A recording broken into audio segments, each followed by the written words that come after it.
Hello everyone, it's Chris with Expat Theory. If you're new to my channel, welcome. If you're returning, welcome back. I appreciate you being here. This is actually video number 2 of the day here. This one I wanted to talk about some information I ran into regarding Gen X and retirement. It was a story that came out from Prudential. And them being as big as they are, I kind of lend a little credence to their information. Basically, they're saying that by their statistics, approximately 80% of Gen X is not sure if they have enough money to retire at all, or if they'll be continuing to do some sort of work-retire mix. About 20% obviously has actually got their money straight and they're set and they're ready for retirement. 18% of Gen X has nothing set aside, no savings whatsoever. And 35% have $10,000 or less. And it's kind of strange because it's kind of lopsided. You figure 35% has $10,000 or less, but yet the top 36% has $250K or more. So that's kind of a weird, leaves a middle ground of about 28% right there of the people that are prepared for retirement, kind of in the middle, somewhere between 10,000 and 250. So a lot of that kind of goes back to, I guess, just the generational issues. I think the boomers, I think, were taught more about retiring and planning for retirement, and I think they kind of took it to heart a bit more. I think my grandparents were a little more strict on my parents, who were of the boomer generation. And I think they kind of pushed them into planning and preparing. And my parents failed. They did not plan, they did not prepare, and they suffered. They ended up with trying to survive on Social Security alone. And that was pretty rough. And at this stage, you know, we're almost to the point now where most of us are in our 50s, upper 40s and 50s, and it's almost kind of getting to the point where for some of us it's too late to really do much to fix the problem. So, like myself, I'm having to take drastic changes to my life to try to get there. And technically, if I were going to retire here in the States, I would still be scrambling, trying to get by. And I'd be okay, I think, but I wouldn't be very comfortable. I wouldn't be, I would still be watching my pennies. It's just, even with doing all this trucking and trying to save as much as I can and setting myself up with a very large goal every year for savings and retirement, I think I would still be kind of pinching pennies a little bit here and there.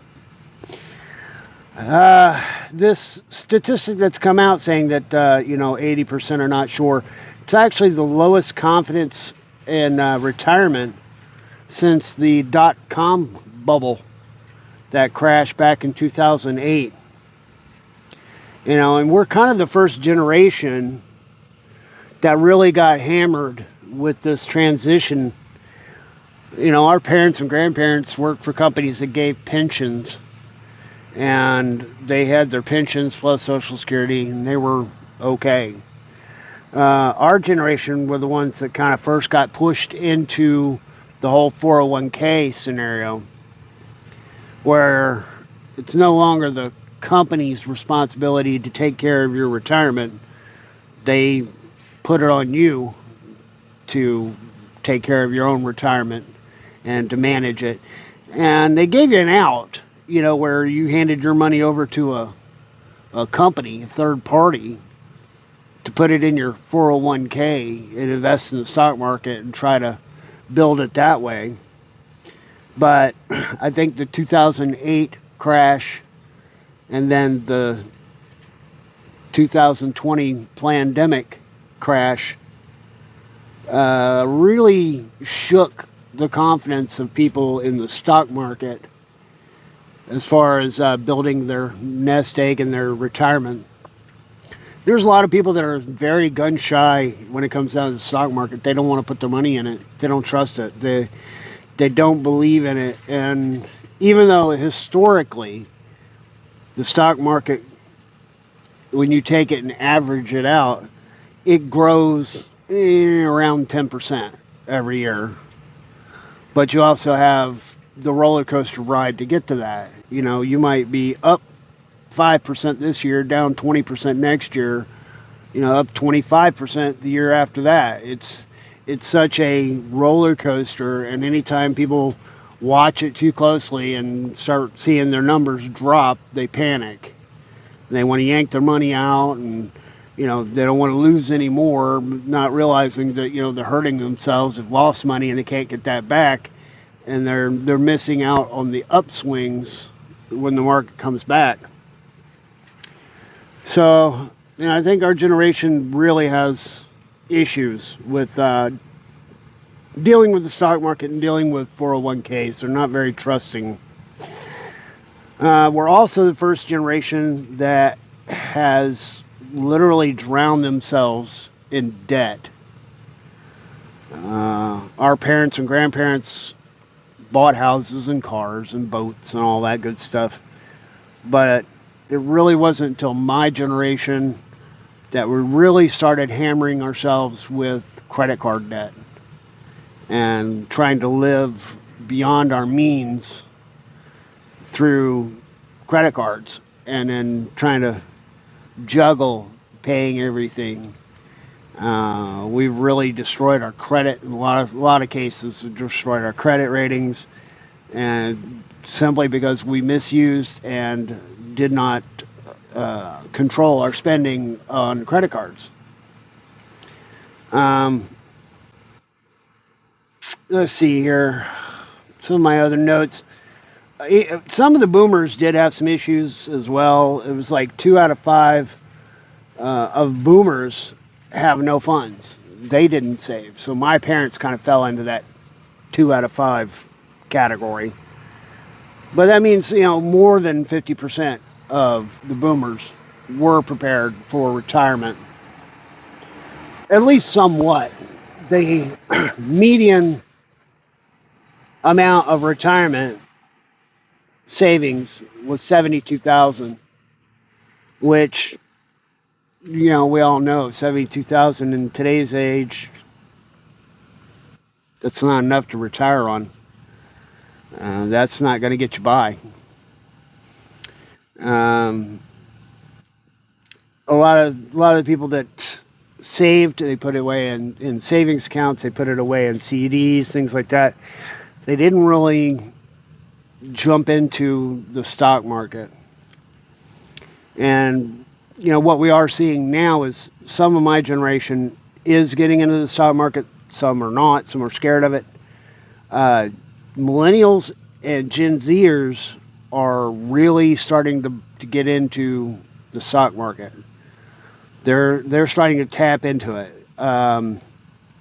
They may or may not be the best at it, though. They do a lot of unusual stock purchasing.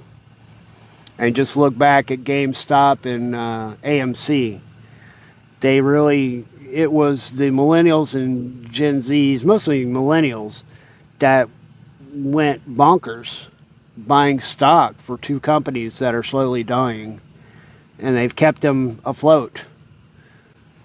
For no real reason. They've lost a bunch of money in those companies, and those companies are not coming back, really. They're not going to be turned around and become very successful. They're struggling just to hang on.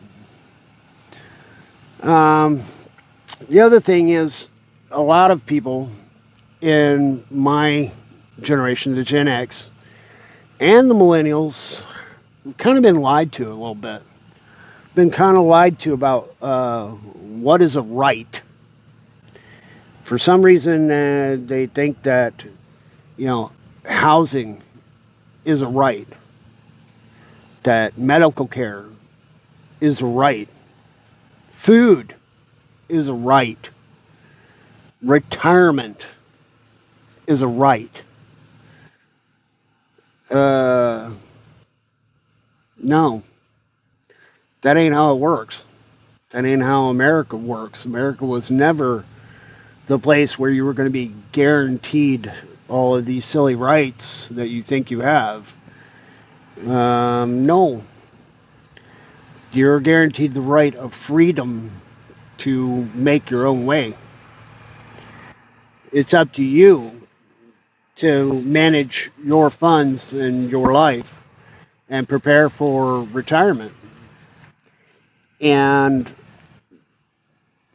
as far as buying a house, I'm hearing an awful lot about the younger generations somehow think that it was so much easier for boomers and Gen Xers to survive. That the economy is just so much worse now than it ever was before. Blah blah blah blah blah.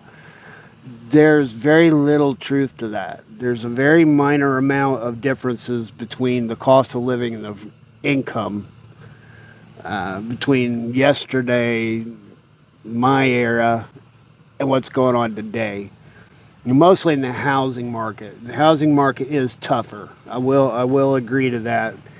Housing and rental costs, they have percentage-wise gone up and made it a little bit tougher. But I can assure you, younger generation, that we did not have it easy. A lot of us could not afford to buy a house until we got much older and we actually could obtain the income necessary to be successful enough to buy a house. So a lot of us rented. A lot of us had roommates. A lot of us shared expenses. A lot of us lived at home for a while. We were pushed to get out, so a lot of the times we did have roommates and things like that to get by. We did not find it easy just to run out and buy a house and a car and, you know, white picket fence and a wife and 2.5 kids and stuff like that. That just that's fallacy. It's just total fallacy. We did not have it easy.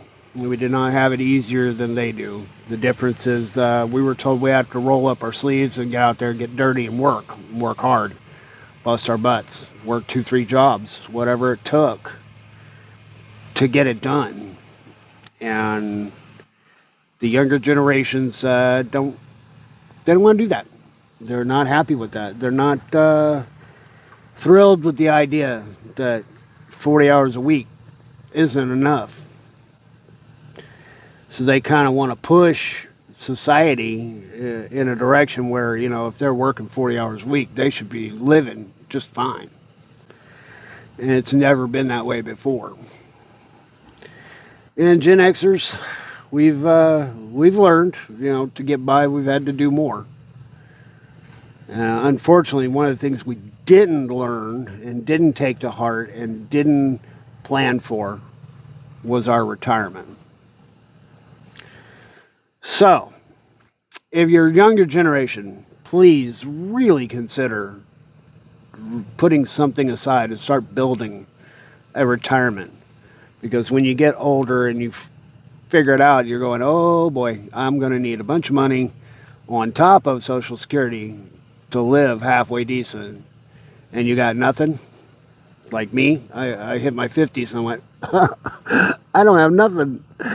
I was 50-year-old. I got nothing. I'm 22 grand in the hole, and I'm not gonna make it. And you see what I'm trying to do, Gen Xers, if you're at the top of the Gen X bracket like me, you're already getting to that point where it's little too little, little too late. So you better do what you can to try to secure something. Social Security ain't going to get the job done. The last time I saw, the average Social Security was like $1,500-$1,600 a month. That ain't going to go far. So, yeah, that's kind of where we're at with that. I'm at my best. I might finish out somewhere around 300 grand. And even then, that's not really enough. It gives me something. It gives me, if I stay here in the States, I could probably get by. Going overseas, I can do a lot better. And that's one of the main reasons why I'm looking at overseas, because I can live a better lifestyle on that same retirement funding. And I'm not trying to push, everybody who's in Gen X to become an expat, but it's just something to think about. A lot of people, Gen X, you got kids and grandkids and things like that. You can't go nowhere. You're not going to be able to pack up and take off. So, food for thought, I was really kind of shocked to see that the number of Gen Xers that are really not ready and really not prepared for retirement was such a huge number. I'm really hoping that millennials will do a better job, and Gen Z, I hope you guys really do a better job of planning, preparing, and saving for your future. So nobody wants to be trying to get by with Social Security. And of course, there's always the argument about whether Social Security is even going to be around. I think it will be. They're going to have to do probably some tax increases and shuffle around some money within the budget to straighten out Social Security. And I hope and pray somebody gets that done soon. It's just going to be almost political suicide to come in and say that, hey, we got to raise taxes. That's not something the American public wants to hear, especially when we're already paying out like 25% to 30% of our income in income tax. And then, of course, we hit with all kinds of sales tax and property tax and, the tax and the tax fees and the tax fines and the, by the time it's all said and done, they're taking nearly half of everything we make already. So saying they got to take more, it's not going to go over well. So that's why I say they got to probably do some minor tax raises and then do some shuffling around. So, all right, guys, that's pretty much it. That was what I kind of wanted to talk about, and hopefully you guys will think about what you're going to do and plan to do for your retirement. Get that plan in place and start taking steps to work it out. All right, thanks for watching, and I guess I'll catch you guys in the next video.